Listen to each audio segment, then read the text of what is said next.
At 7:30, we got South Carolina, who's 2-2, traveling number 21 Tennessee, who's 3-1. Tennessee favored by 12 points on the SEC network. Spencer Rattler has gone 95 of 128, thrown for 1,242 yards, 7 touchdowns to 2 interceptions.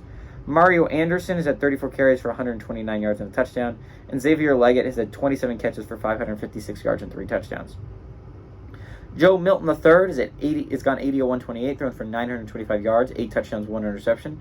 Jalen Wright on the ground has had 45 carries for 312 yards, and Ramel Keaton has had 12 catches for 205 yards and 3 touchdowns. Tennessee's 28-11 all time. The last game obviously went to South Carolina in 2022.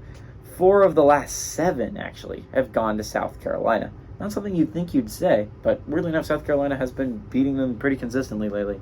Again, more than 50% of the time recently. Tennessee knows not to take South Carolina lightly. Again, this was a playoff-eligible football team heading into the South Carolina game, and arguably a team that could have received, like if they had won the South Carolina game, could have been a debate, right? Because you would have had Michigan obviously in, right? And you would have had Georgia in. Those were the only 2 locks. But TCU lost their conference championship. They normally don't look at that as a super positive light. And Ohio State didn't reach their conference championship, but they only had 1 loss, and that 1 loss was to Michigan, right? If Tennessee was in the same situation, their 1 loss is to Georgia.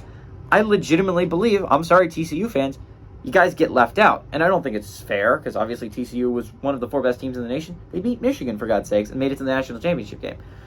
But just in recent memory, I point back to Wisconsin. I think that they made the ruling. And I understand the A&M thing's a little bit weird because it was just a weird year, right? Like there weren't a lot of games to go back on. I can make an excuse for that, but Wisconsin kind of set the precedent that if you lose your conference championship, a team with 1 loss that didn't make theirs is going to be viewed in a more favorable light than you are.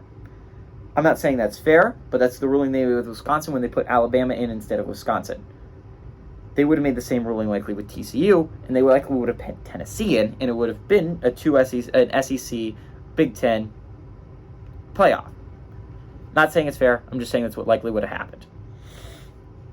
If Tennessee beats South Carolina, but Tennessee doesn't beat South Carolina beats Tennessee, ends their playoff hopes, and honestly, I think realistic playoff would have made the playoffs. I don't think they play Georgia. I think they would have played Michigan, probably. I think they keep Ohio State, Georgia, and they make Michigan, Tennessee. But that would have been a really good football game. But, again, Tennessee, that didn't happen for Tennessee. Tennessee got eliminated from playoff contention by South Carolina.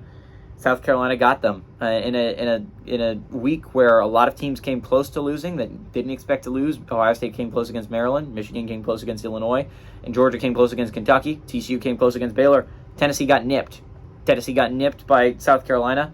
South Carolina put up 63 and Spencer Rattler put up 63.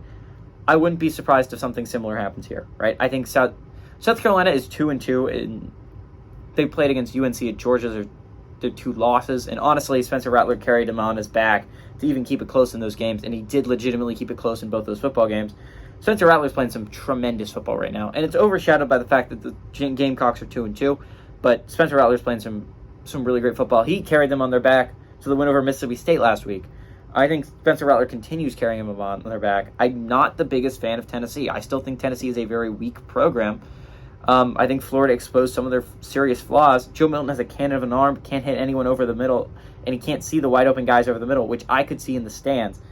I like Spencer Rattler a lot more as a quarterback. I like Rattler and his gunslinger mentality. He's a really good QB. And I like the Gamecocks to actually come on the road and pull off the upset against Tennessee.